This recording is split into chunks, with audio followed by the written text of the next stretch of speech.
AP ప్రభుత్వం మూడవ question చూడండి.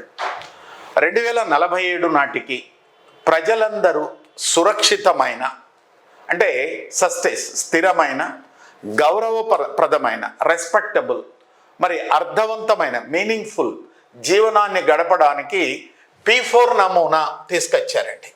ఈ P4 నమూనాలో క్రింది వాటిలో దేనికి ప్రాధాన్యత ఇచ్చింది? ఇక్కడ మీకు క్వశ్చన్ అడగవచ్చునమ్మా. స్వర్ణాంధ్ర 2047 లక్ష్యాలను సాధించడానికి ప్రభుత్వము దేనికి ఏ నమూనాను తీసుకున్నది? P4 నమూనా. P4 నమూనా అంటే ఏమిటి? Public, private, people's participation.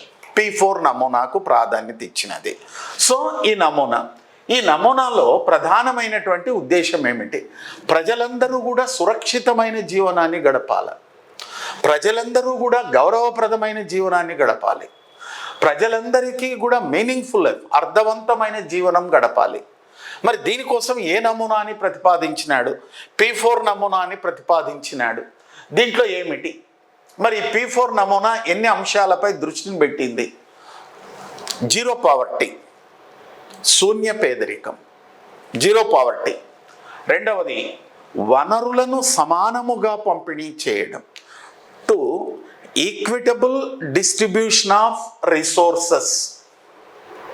Next కుటుంబాన్ని యూనిట్గా తీసుకొని సామాజిక ఆర్థిక అవసరాలను తీర్చటం.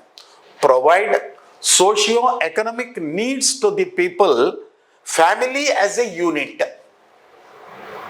ఫ్యామిలీ యాజ్ ఎ యూనిట్ దీన్ని తీసుకోవాలనండి. Okay, right. ఇది అంశం అండి. కాబట్టి ఇక్కడ ఆన్సర్ వచ్చేసి 3 కరెక్ట్ ఆన్సర్స్.